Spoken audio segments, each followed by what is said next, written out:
Só o Senhor é Deus sobre nós, e a tua vontade há de prevalecer. Deuteronômio 28, 12, que diz assim: o Senhor te abrirá o seu bom tesouro, o céu, para dar chuva à tua terra no teu tempo, e para abençoar toda a obra das tuas mãos, e emprestarás a muitas gentes, porém tu não tomarás emprestados. Diga comigo assim: o Senhor abrirá sobre nós os céus. Agora no mesmo capítulo, versículo 23. Versículo 23, se você está acompanhando aí no celular, irmão, aproveita para você marcar esses versículos. E os teus céus que estão sobre a sua cabeça serão de bronze, e a terra que está abaixo de ti será de ferro. E os teus céus que estão sobre a cabeça serão de bronze, e a terra que está debaixo de ti será de ferro. Pode sentar no seu lugar, e eu quero aproveitar esta hora para a gente, antes de ler, de falar sobre o texto, pensar em tudo aquilo que o Senhor tem feito por nós. Irmãos, quando eu olhando e por caminhar com vocês há muitos anos, em março fizeram 12 anos que nós estamos juntos, 12 anos que eu pastoreio vocês, e acaba que a gente vira família, né? Tem um testemunho da Yasmin hoje, eu lendo e pensando, quando ela chegou na igreja, eles foram os primeiros que chegaram, os primeiros que nós casamos, e a gente sabe da luta de cada um. No culto das 8, estava aqui o Beto, estava aqui gente que eu acompanhei, e que a gente veio para a presença de Deus com uma história, e essa história nem sempre foi uma história de coisas boas. A história que o Senhor mudou para nós, essa história nova, ela veio por causa de Jesus na nossa vida. A maioria de nós que estamos aqui, a maioria de nós, quando aceitamos Jesus, viemos num momento difícil, viemos num momento em que havia solidão, em que havia tristeza. Muitos vieram através de um vício que precisava ser liberto. Outros vieram, irmãos, a quantidade de gente que veio e que pensava em morrer, e que pensava em acabar com a vida. A quantidade de gente que deitava na cama e não era feliz, que tinha uma vida que tinha tudo, mas tinha ausência de alegria por dentro. A vida da gente sem Jesus, ela era uma história que não fazia sentido. E a gente veio para o Senhor. Não é a questão nossa hoje, irmãos, não é a placa da igreja. Alguns pastores me questionam por isso, não daqui, né, de outras denominações, porque a gente não está trabalhando para uma placa da igreja. A gente está trabalhando para o reino de Deus, é para ver pessoas se convertendo, é para ver gente saindo da tristeza, para ver gente saindo do sofrimento, é para a gente viver vida de bem casado de verdade, para a gente ser feliz em casa, para a gente ir embora para casa com vontade de chegar em casa. Esta semana, hoje, que isso é muito comum, que é muito comum pessoas traírem lá fora, e a gente vive um tempo, irmãos, a gente tem muito problema. A gente tem muito problema para resolver. Quem não tem problema de falta de dinheiro, tem problema com parente. A gente não tem tudo o que a gente quer ter. Mas nós vivemos uma época, e a gente vê esse cuidado de Deus conosco, quando a gente olha você chegando. Antigamente a gente tinha que ter uma van para levar todo mundo para casa. Agora os carros estão em tudo vazio, tem que arrumar carona para o povo entrando. Todo mundo tem carro. Só que isso tudo, irmãos, veio de uma decisão que nós tomamos de verdade entregar a nossa vida para Jesus. Uma decisão que nós tomamos de deixar para trás e de lado coisas que nos impediam nessa caminhada. Nós éramos escravos, irmãos, uns escravos da solidão, outros da maconha, outros da cocaína, uns escravos da prostituição, da pornografia, uns escravos do medo, escravos daquela tentativa de suicídio. E se a gente hoje tivesse um tempo aqui, nós somos muito, se cada um aqui tivesse 5 minutos para contar, a gente ia pensar e mensurar melhor isso tudo que Deus tem feito. E hoje, quando a gente vem para a igreja, a mesa da ceia está posta, é porque nós somos livres para cear, irmãos. Nós somos livres para participar da mesa do Senhor com alegria. E esse texto que nós lemos, os primeiros 14 versículos de Deuteronômio 28, eles falam das bênçãos que viriam sobre aqueles que aceitassem a bênção de Deus, que aceitassem caminhar com o Senhor. Deus vai profetizando um monte de bênção, um monte de promessa, condicionada, Rodrigo, à vida daqueles que estariam firmes na presença de Deus. E os próximos versículos, eles falam, um dos versículos, Adriano, que mais me choca, que é esse negócio aí de céu de bronze e de chão de ferro. Irmãos, isso é muito sério. Isso é uma coisa que quando a gente vai estudando e vai esmiuçando, não tem muito material sobre isso, mas o pouco que tem é muito importante. E aí a gente vai entender que essa expressão era muito conhecida no meio dos hebreus. Era uma expressão, Mércia, que falava de castigo. Essa expressão, chão de ferro e céu de bronze, era muito conhecida no meio dos hebreus, porque era o castigo que Faraó dava para quem desobedecesse. E naquela época, para ele deter o controle, como os hebreus se multiplicaram muito, eram milhões de pessoas, Faraó tinha que agir com mão de ferro, ele não queria perder o controle daquela população enorme.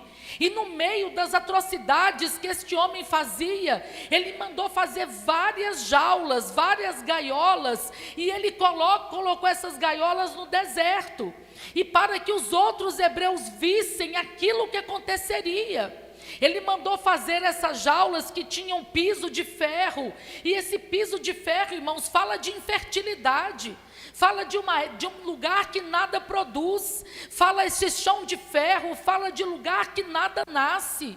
E a gente vem vendo ao longo destes anos, irmãos, se a gente olhar para tudo que Deus tem feito com gratidão, de verdade, o pastor tem uma frase que ficou sendo minha também, e que ele fala assim, eu estou melhor do que eu mereço, eu tenho mais do que eu mereço, e é verdade, irmãos. Se a gente olhar hoje para tudo que Deus tem dado, a gente vê que nós não temos um chão de ferro, a gente vê que Deus tem cuidado, irmãos, não é apologia à riqueza, não, eu enfatizo isso muito, porque existem culturas que entendem que você só vai ser abençoado se você for rico, e vocês estão achando que nós todos vamos ficar ricos, irmão? Vamos não, pode ser que um ou outro aí fique rico, fala, pastor, manda pôr preço nesse imóvel aqui que eu vou pagar, eu vou achar isso lindo, manda pôr preço nisso aqui que eu vou comprar, mas nem todos ficaremos ricos, irmãos.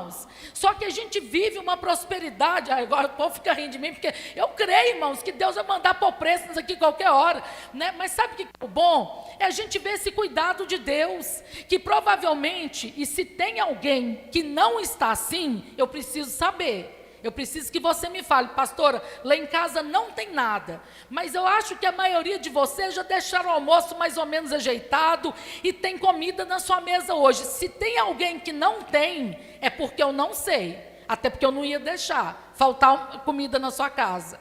Então a gente vê com o cuidado de Deus, que vocês foram casando, e aí foram morando de um jeito, de outro, agora vocês estão arrumando umas casas bacanas, e tem um espaço para churrasco, a gente vai lá e faz churrasco, a gente ora e consagra tudo, e a gente vê o cuidado de Deus, irmãos. Irmãos, querem ver um cuidado maior do que durante a pandemia não ter morrido ninguém aqui na igreja, irmãos?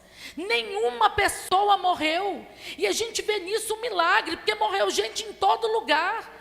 Então a gente não tem mais um chão de ferro, a gente tem um chão que é próspero, literalmente falando, a gente está prosperando. Deus tem cuidado de nós, uns meninos bonitos, a igreja vai, eu ando doido para vocês engravidar, porque eu quero consagrar mais menino, estou querendo alguma irmã para engravidar hoje aqui nesse lugar, outra Yasmin, vou orar daqui a mais tarde, vou pensar direito, né? Só que sabe o que a gente vê? O cuidado de Deus.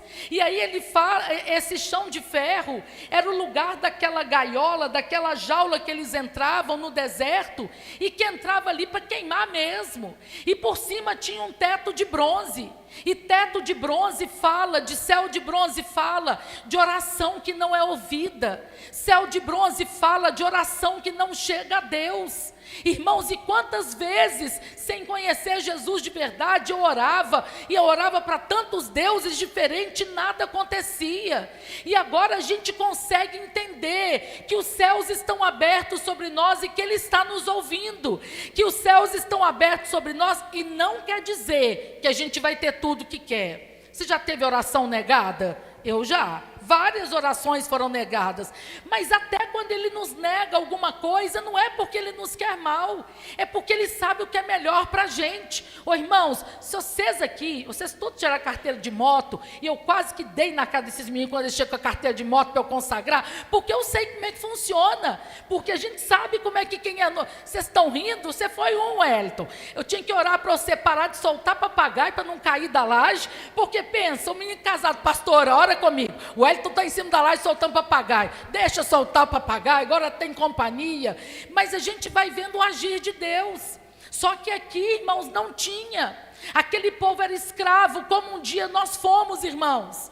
Nós não fomos escravos que trabalhávamos para um faraó, mas nós fomos escravos da tristeza, nós fomos escravos do vazio, escravos da solidão, nós fomos escravos da ira, do medo, da mentira, e o Senhor veio e mudou a nossa história. O Senhor veio, irmãos, e nos fez algo novo de dentro para fora. Ainda falta muita coisa? Falta coisa que o dinheiro compra, falta coisa que a gente tem que organizar aqui e aqui, mas hoje nós temos muito mais, irmãos. A Bíblia diz que Faraó mandou fazer essas jaulas, e ele colocou aquelas jaulas no meio do deserto, e a gente tenta imaginar o calor daquele lugar, e havia uma insígnia, havia um escrito dentro daquelas jaulas, que dizia assim: você entrou aqui para morrer. E você entrou aqui para morrer. E os hebreus que eram colocados ali, eles eram colocados ali para servir de exemplo, para que os outros não desobedecessem. Eles eram colocados ali, e eles ficavam ali, irmãos, naquele lugar, o calor do deserto, com aquele chão de ferro, o teto de bronze. E aquele povo ali, irmãos, provavelmente podia gritar muito, e ninguém aparecia para ajudar. Eles gritavam, e era uma morte dolorosa, uma morte que acontecia aos poucos, uma morte que acontecia gradativamente. Imagina o sofrimento daquele povo ali, no deserto, com chão de ferro e céu de bronze. E essa história triste, que é real, os historiadores falam de muitas pessoas que foram mortas dessa forma, para que o medo reinasse no meio daquele povo. Essa história triste, irmãos, ela fala do nosso passado sem Jesus, ela fala daquilo que nós éramos sem o Senhor. E existe uma estratégia do inimigo hoje para tentar diminuir a grandeza da salvação em nossa vida.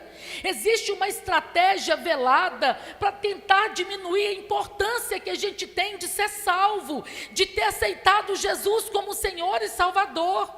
Essa estratégia, ela vem quando você vê aquilo que nos falta, e nos falta, irmãos, para todos nós aqui temos coisas que ainda queremos ter e não temos. Não estou dizendo só de coisa financeira, não. Pessoas que não se converteram, situações que não se resolveram.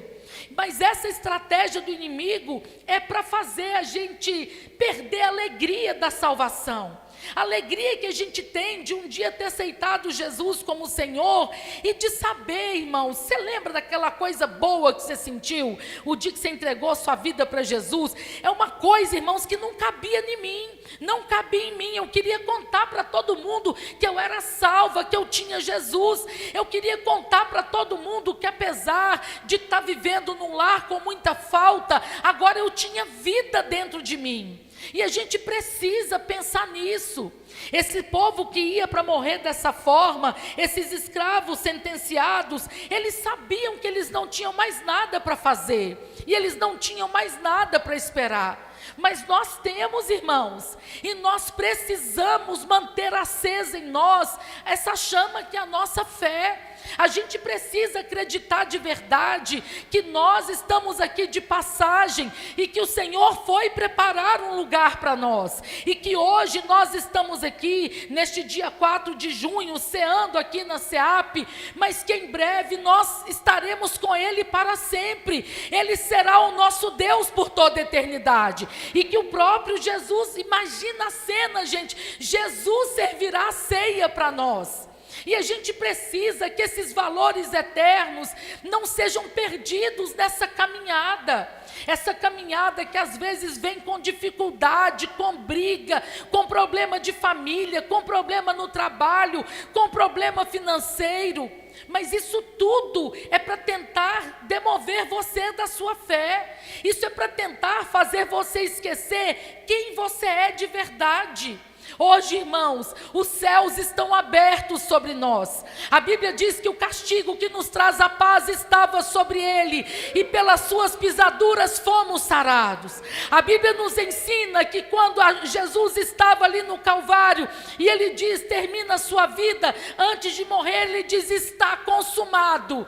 Ele quis dizer para nós, Thales, eu consegui, eu paguei o preço para resgatar o meu povo. Eu paguei o preço para ter o meu povo de volta, e aquela cruz do Calvário foi uma ponte que nos liga agora ao trono de Deus.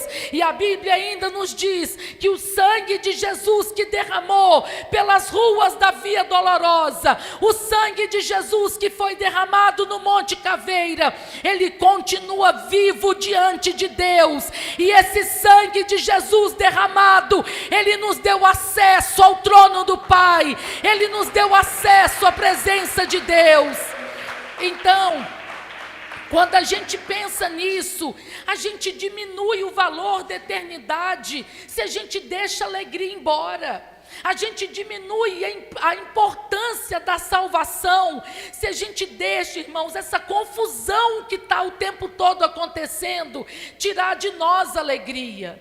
Se a gente deixa as dificuldades, irmãos, e se você souber do problema do outro, você não vai nem querer trocar de problema. Você vai, não, peraí, eu vou ficar com o meu problema pensando bem, eu vou ficar com o meu problema mesmo, que é mais fácil de resolver. Você não vai nem querer trocar. Porque à medida que a gente ouve, irmãos, a gente vê gente séria, gente piedosa, que está enfrentando dificuldade, gente que está enfrentando problema que não foram as pessoas, elas que criaram.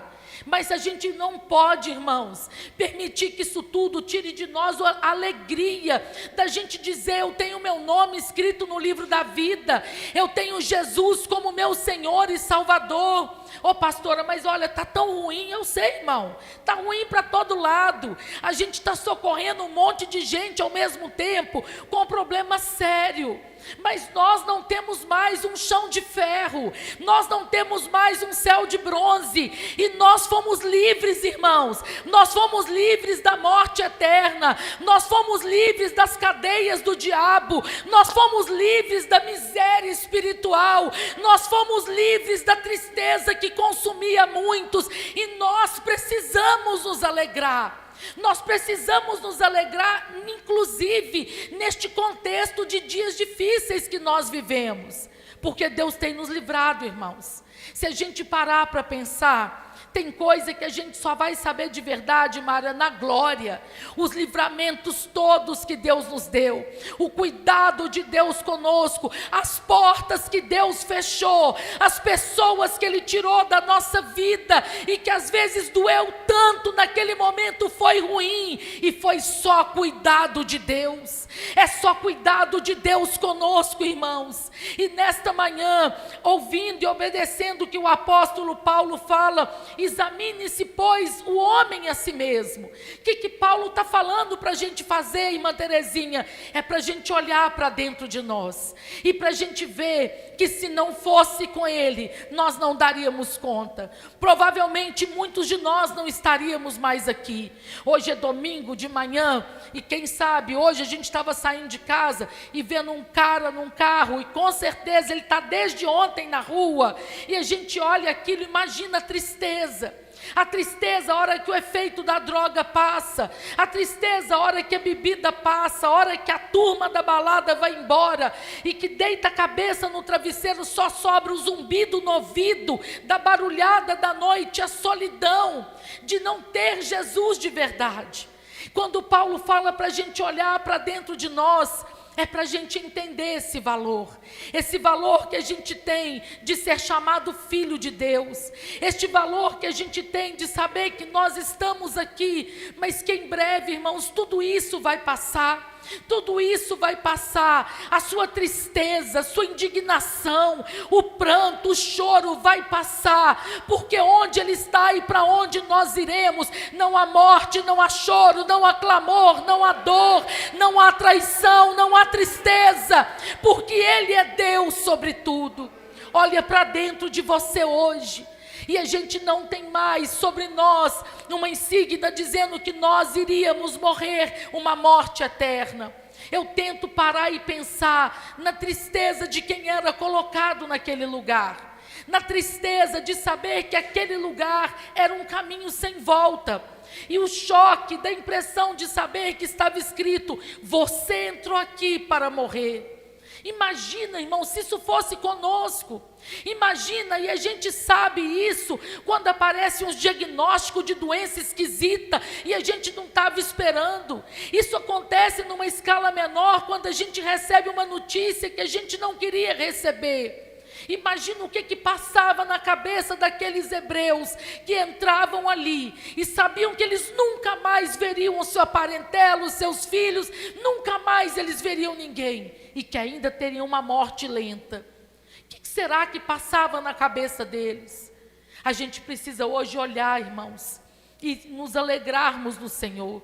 Quando a gente abre uma célula e manda alguém para casa, e a gente consegue um anfitrião, alguém que abre a porta da casa, e essas pessoas olham e dizem assim: não, pastor, eu preciso dividir aquilo que o Senhor tem feito. E é isso que a célula é quando você está tão cheio de Jesus que você quer que os seus amigos entendam o que você está vivendo, é quando você está tão feliz com o Senhor, e não é porque está tudo bem. Por isso é que o povo que não tem Jesus não entende. A gente consegue alegrar, a gente consegue ser feliz até no meio da falta. A gente consegue ser feliz e ter uma paz até no meio do caos e da confusão. E isso não vem de nós, igreja, é dom de Deus em nossa vida. E a gente precisa que as pessoas entendam isso. A gente vive uma época, irmãos, e eu conversando com alguns militares e vendo a quantidade de gente que tem tirado a vida porque não está dando conta, a quantidade de criança e adolescente pensando em morrer, pensando em suicidar porque não está dando conta, a quantidade de casais, irmãos, que nem sequer conseguem dormir na mesma cama. E a gente sabe de um Deus que nos tirou desse deserto, um Deus que mudou a nossa sorte. A gente vive na presença de um Deus que mudou a nossa história. Então pense nisso hoje, você que vai